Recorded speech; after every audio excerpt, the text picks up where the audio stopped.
کیا ہنر سیکھنا کافی ہے؟ اصل سکوپ کہاں ہے؟ السلام علیکم ویورز، عثمان افضل CEO پراپرٹی فائنڈرز، اور آج کی اس ویڈیو میں ہم ڈسکس کرنے والے ہیں کہ کیا صرف کسی ایک پروڈکٹ کا، چیز کا ہنر سیکھ لینا ہی کافی ہے، اور کیا صرف ہنر سیکھ لینے کا ہی نام کامیابی ہے؟ تو آج کی اس ویڈیو میں ہم یہ چیز کا احاطہ کریں گے، اور میں یہ سمجھتا ہوں کہ صرف ہنر کے بل بوتے پر آپ اپنی زندگی میں کامیاب نہیں ہو سکتے۔ آپ کسی بھی ایک ادارے میں، ایک پروفیشنل انسٹیٹیوٹ میں اگر آپ کے پاس تجربہ اور ہنر ہے تو آپ اس کو وہاں پہ ان چند بنیادی شرائط کے بغیر اگر امپلیمنٹ کریں گے تو شاید وہ آپ کو کامیابی نہ دے سکے۔ وہ چند بنیادی شرائط کیا ہیں؟ سب سے پہلی کہ آپ اپنے کام کے ساتھ کتنے سنسیئر ہیں۔ موسٹلی لوگوں کو کام تو آتا ہوتا ہے، لیکن اس ہنر اور اس کام کی بیس کے اوپر وہ اپنے کام کے ساتھ اتنے زیادہ سنسیئر نہیں ہوتے۔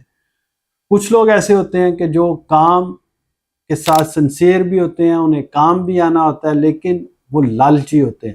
وہ زیادہ سے زیادہ کوشش کرتے ہیں کہ جتنا جلدی ہو سکے ہم پیسہ کما سکیں اور دوسرے کو بیوقوف بنا کر زیادہ سے زیادہ ارننگ کر سکیں۔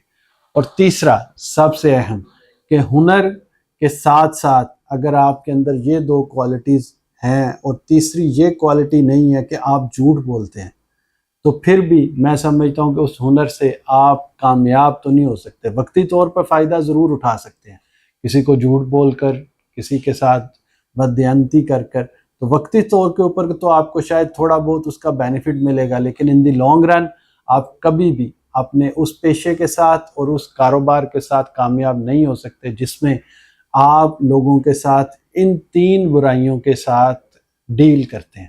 تو ہمیشہ جہاں آپ فوکس کریں کہ آپ کسی ایک فیلڈ میں ماسٹر کریں، کسی ایک فیلڈ میں اسپیشلائزیشن کریں، وہیں اس شعبے کے ساتھ، اس اپنے ہنر کے ساتھ ہمیشہ کے لیے ان تین چیزوں کو بھی ساتھ جوڑیں تاکہ آپ کی نیک نامی کا باعث بنے۔ بہت شکریہ۔ ہم اسی طرح کی مزید ویڈیوز کے ساتھ آپ کے سامنے حاضر ہوتے رہیں گے۔ ہمارے چینل کو سبسکرائب کریں۔ پراپرٹی فائنڈرز کی ٹیم ہمیشہ کی طرح آپ کو best of the best services دے گی۔ بہت شکریہ۔ السلام علیکم۔